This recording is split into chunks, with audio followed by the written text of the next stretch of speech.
స్వరూపులారా, మనం ఇప్పుడు ఒక గడ్డు పరిస్థితిలో ఉన్నాం. ఎందుకంటే భారతదేశంపై టెర్రరిస్టులు అటాక్ చేయడం, ఇవన్నీ మనం బాధ్యతారహితంగా చూస్తూ ఊరుకోవడం అన్నది ఒక బాధ్యత గల పౌరునిగా మనకు అది సబబు కాదు. కాబట్టి మనవంతుగా మనం కృషి చేద్దాం. ఏం కృషి చేస్తాం? ప్రతి వాళ్ళు AK-47 పట్టుకొని బోర్డర్లోకి వెళ్ళి యుద్ధం చేయవలసిన అవసరం లేదు. మన సైనికులకి, మన దేశానికి రక్షణ కోసం మనవంతుగా కృషి చేస్తూ జపాలు, ధ్యానాలు చేద్దాం. ఈరోజు వరకు మనం మన శ్రేయస్సు కోసం, మన జీవితాల కోసం జపాలు, తపస్సులు, పూజలు, వ్రతాలు చేశాం. ఈ 15 రోజులు నా దేశం, మన దేశం కోసం చేద్దాం. మంత్రాలు ఎవరైనా సరే చేయాలి అనుకుంటే ప్రత్యక్షంగా చేయండి. నిఖిలానంద సాగర్ మహారాజుగా, ఒక గురువుగా మీకు ఆజ్ఞాపిస్తున్నాను. మీరు ప్రత్యక్షంగా చేసుకోండి. వశీకరణ మంత్రాలు చేయండి, ప్రపంచాన్ని వశం చేసుకోవడం కోసం. స్తంభన మంత్రాలు చేయండి, ఎటువంటి శత్రువు మన మీద రాకుండా ఉండేందుకోసం. శత్రు నిర్భేద్యమైన అఘోర సాధనలు కూడా చేయండి. ఏం పర్వాలేదు. శివాలయంకి వెళ్ళి ఒక నమస్కారం పెట్టి మీరు ప్రత్యక్షంగా జపాలు చేయండి.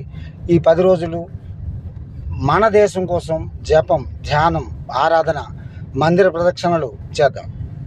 ఇది రత్నశ్రీ హిందూ సేవా సమాజ్ తరపున నిఖిలానంద సాగర్ మహారాజ్ పిలుపు అని భావిస్తారని, నా మాట గౌరవించి కొంతమంది అయినా సరే నా దేశం, మన దేశం కోసం జపాలు, ధ్యానాలు చేస్తారని ఆశిస్తున్నాను, ప్రార్థిస్తున్నాను, వేడుకుంటున్నాను. జై శ్రీమాత.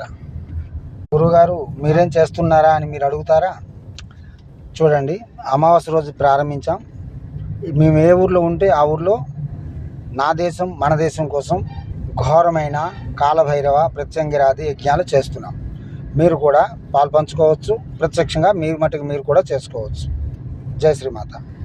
కాళికేదన్నమమ కాళికేదన్నమమ కాళికేదన్నమమ కాళికేదన్నమమ కాళికేదన్నమమ కాళికేదన్నమమ కాళికేదన్నమమ కాళికేదన్నమమ కాళికేదన్నమమ కాళికేదన్నమమ కాళికేదన్నమమ కాళికేదన్నమమ కాళికేదన్నమమ కాళికేదన్నమమ క్రీం కాళికే కాళికేదన్నమమ